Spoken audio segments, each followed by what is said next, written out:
Hi, everybody. I wanted to share with you today about Chapter 6, Cell Structure and Function. Hope you're ready. It's going to be super exciting.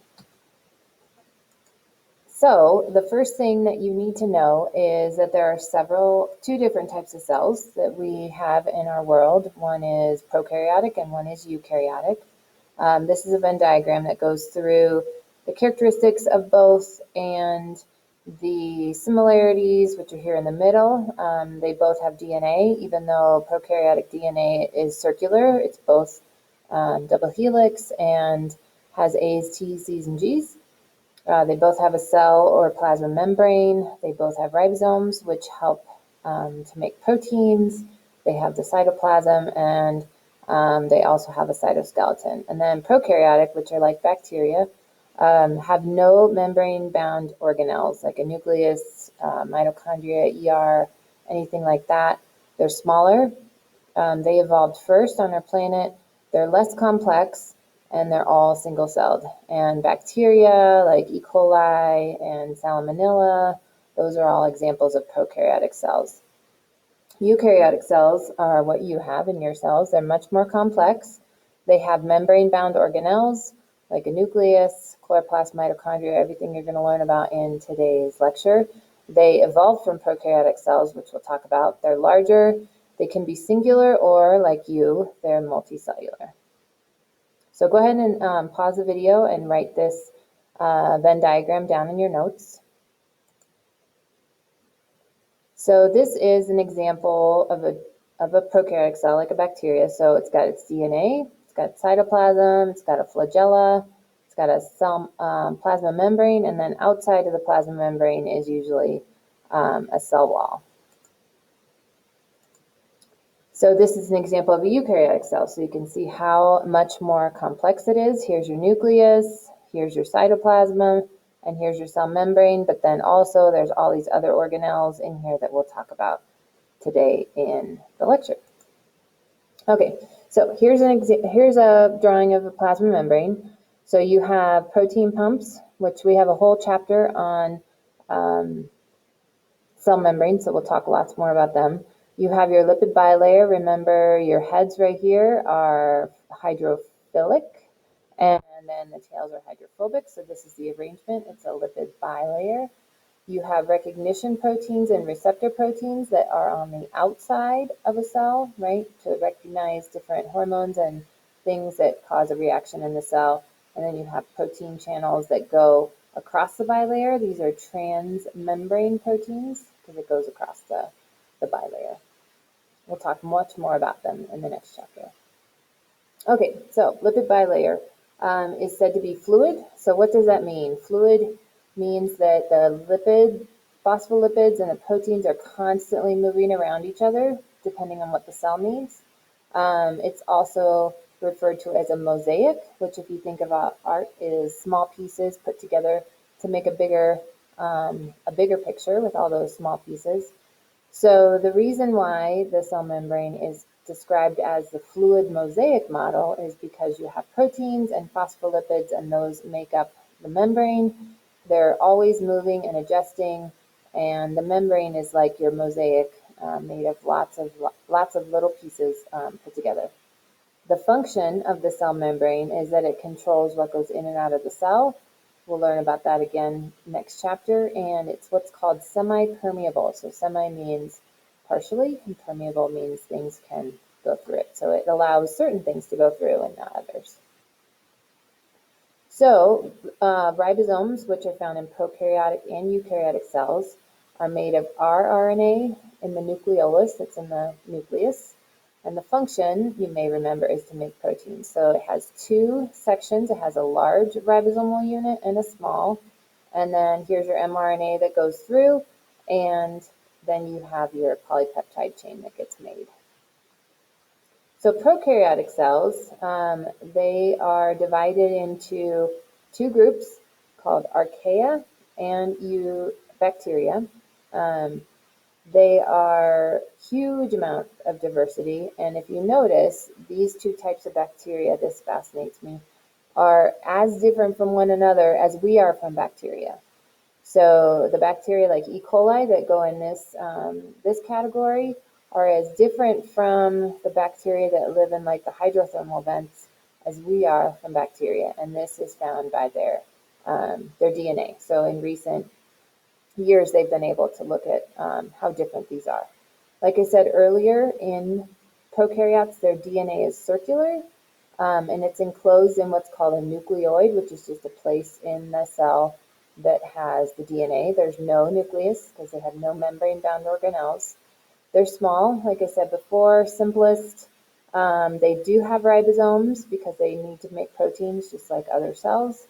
And their cell wall, they usually have a cell wall that's located, of course, outside the membrane. Here's just an example of a prokaryotic cell with what's called plasmids around it. And another one, these are the little flagella that help it move. So eukaryotic cells have a nucleus and other organelles that we'll talk about in this lecture. And some examples are plants, animals, protists, which are like paramecium and amoeba, and single-celled algae and fungi, like mushrooms. So here's just a picture, some microscope pictures of plant cells and animal cells.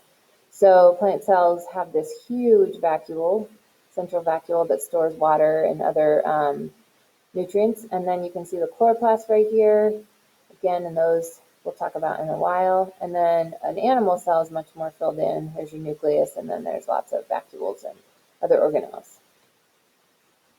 So plant cells versus animal cells. The things that you need to know is that plant cells have cell walls, they have chloroplasts, and they have this central vacuole.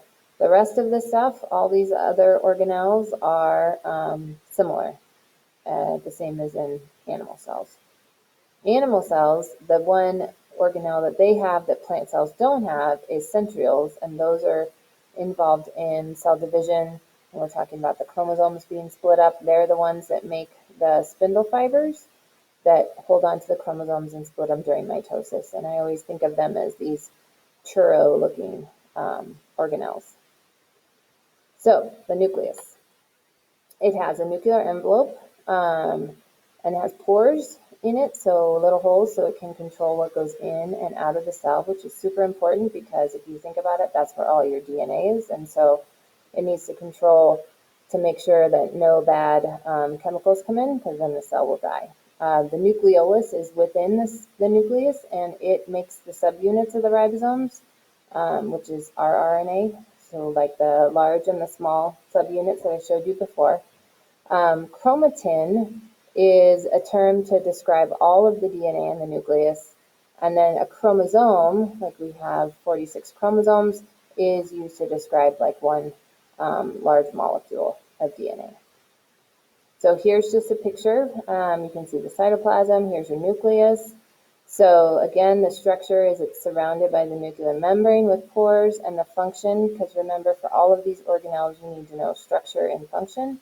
The function is that it holds DNA, and it controls all the reactions inside the cell. It's like the brains of the cell. Okay, so some other organelles that are found in eukaryotic cells is the rough and the smooth ER. ER stands for endoplasmic reticulum, big word. And then here's the rough ER, and you can see it's rough because it has ribosomes. That's the key. And ribosomes make proteins. So what happens in the rough ER is that those proteins are folded, like we talked about, into secondary, tertiary, and quaternary structures. They're packaged, and they either stay within the rough ER or they get secreted out of the cell through some other organelles. The smooth ER has no ribosomes, that's why it's smooth. And what it does is it detoxifies chemicals, and it also synthesizes lipids. The Golgi apparatus, or Golgi body, or Golgi complex, is the next step, and its structure is flattened membrane-bound sacs. I always think of it as like pancake-looking thing. And what it does is it chemically modifies the proteins, getting ready to ship them somewhere, that either within the cell in a secretory vesicle, or they might get shipped all the way out of the cell. I think of it as the UPS. They bag and tag. So they bag the proteins and they tag them for where they're supposed to go within the cell. Some material that comes into the membrane-bound vesicles are maybe it makes lysosomes. Lysosomes are another vesicle, so it's a membrane-bound sac, and it is involved in intracellular digestion using hydrolytic enzymes. That's a mouthful. So intra means within, so this is digestion or breakdown of cellular parts or chemicals. And remember, hydrolytic enzymes deals with hydrolysis, so breaking apart molecules with water. So it's like the garbage disposal of the cell, is how I think of it. Apoptosis is what's called programmed cell death, and so sometimes the lysosomes are called the suicide sac because it can cause the cell to kill itself. And if you think of your hands, right? So you have 5 fingers. So each of these places right here, you had webs when you were a baby in your mama's uterus, and so apoptosis formed your fingers. Another type of vesicle that can be in your cells is called the peroxisomes, and those are there to break down hydrogen peroxide, pretty much. So hydrogen peroxide is formed with different metabolic processes, and the peroxisomes are there with enzymes to break it down because it's toxic. Another thing that peroxisomes do is they break down alcohol in your liver and kidneys. So your liver and kidney cells have tons and tons and tons of these peroxisome vesicles. So the endomembrane system is something that is this ER and the smooth ER and then the Golgi body and then secretion. So if you think of how a protein is being made, you can't see this, but and then transported out of the cell. So the nucleus, right, has DNA and messenger RNA is made from that, which comes out of the nucleus and goes into the rough ER to those ribosomes. And those ribosomes make polypeptides with translation, which we'll learn about later. And so then those polypeptides, remember, are folded into the different structures in the rough ER, and they may go into the smooth ER to get modified, or they may go to the Golgi body where they're put in a vesicle and tagged for secretion with exocytosis outside of the cell. So it's just a huge highway of these tubes that eventually can cause those vesicles to be secreted if they're proteins like insulin. Insulin is made in the pancreatic cells, and that chemical is secreted outside of those cells so it can act on other cells. The mitochondria the structure is it has a double membrane, and that's super important when we talk about how this organelle is different from the other organelles. And it has lots of folds, which we'll learn that increases surface area so it can be much more efficient because it has tons of proteins on its membranes that do reactions that are going to make it so it can do more of those reactions. And the function is, you guys all think of the mitochondria as the powerhouse of the cell. Well, what does that mean? It makes ATP from breaking down glucose, and we need ATP for all reactions in our body that involve motor proteins and doing work. So we'll talk much more about the mitochondria when we do cellular respiration. So then you have the central vacuole is what you have in plant cells, and then you have vacuoles like the peroxisomes and the lysosomes that are smaller in animal cells. So the structures are just membrane-bound sacs. So they have that. So every time you see membrane, that means lipid bilayer. So the same membrane that surrounds the cell is what surrounds all these organelles in eukaryotic cells. So you can see over here, here's your central vacuole of a plant cell, and then here's another central vacuole that's full, and we'll talk about that just here in a second. So the function is that they store water and macromolecules. In plant cells, what happens is the vacuole stores that water. So here, this plant cell doesn't have much water in its vacuole. See how it's pulled away and you can see the membrane. Here's the cell wall. Here, the central vacuole is full of water, and so it's pushed up against the cell wall. So it puts what's called turgor pressure on the cell wall. And so if a plant is watered and its central vacuoles are full of water, then the plant will be upright and not wilted. If you had a plant where its cells looked more like this, then those cell walls don't have the pressure pushed against them. I think I've seen a video where you have, think of like a cardboard box with a balloon inside. If that balloon is your central vacuole and it's filled and pushing up against the cardboard, it's a lot stronger and it can withstand a lot more weight on it than if that balloon was deflated and the cardboard box, it would be easy to push in. So that's kind of an example to relate this, these central vacuoles. So in a mature plant cell, the central vacuole will take up like 50 to 90% of the interior. So it's a huge, huge vacuole. So the chloroplast is right here. And again, we'll talk more about this in photosynthesis. I do want you to stop the video or pause the video and draw this picture right here so that you have a great representation of it. So important things to notice about its structure is that it has two outer membranes similar to the mitochondria, which we'll talk about here in a second. They also have these thylakoid membranes, which are these little pancake-looking things that are inside of the cell, and then, or I'm sorry, of the organelle. This is not a cell. And then the stroma, which is this jelly-like material that's in around the thylakoid membranes. And those two places are very important for photosynthesis. The light reaction happens here in the thylakoid membrane, and then the producing of sugar actually happens in the stroma.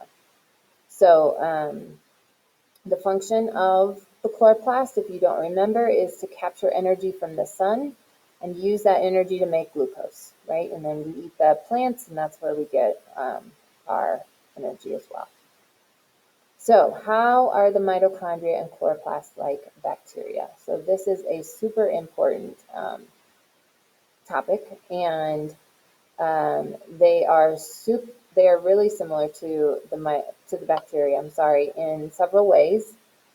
So they both have a double membrane. When we talk about membranes and endo and exocytosis, you'll understand why that's so important. They're the only organelles that actually have their own DNA. So in a eukaryotic cell, if you're a plant cell, you have nuclear DNA in the nucleus, you have chloroplast DNA, and you have mitochondrial DNA. They both, mitochondria and chloroplast, make their own energy. They can divide on their own through binary fission, which is how bacteria divide. So in, let's say, a muscle cell in your quadriceps, those cells have tons of mitochondria versus like a skin cell, for example. So depending on the needs of the cell, those organelles can replicate themselves. They also have their own ribosomes, so they can make their own proteins, and they're about the same size as bacteria. So why this is important is because of what's called the endosymbiotic theory. And this is the theory of how eukaryotic cells evolved. So we know that prokaryotic cells, bacteria were the first cells on the planet. And so how did eukaryotic cells come out of that? And what they claim is that mitochondria and chloroplasts were once their own little prokaryotic microbe that were engulfed or eaten by a larger cell.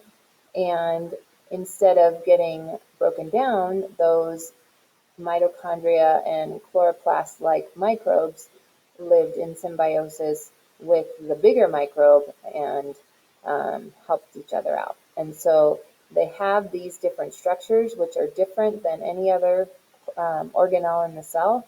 And, that this is the evidence that they were once their own little microbe. And that's how eukaryotic cells came to be. So that is the endosymbiotic theory.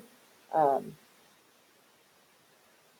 the last thing we're going to talk about is how cells are joined together, or cell junctions. And you can see there's one cell here, and there's one cell here, and there's some different junctions in a real picture.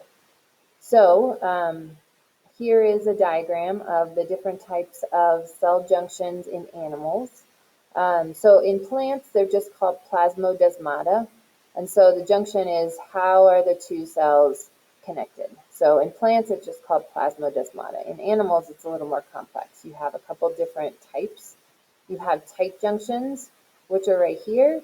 They are waterproof, so that happens a lot in the skin.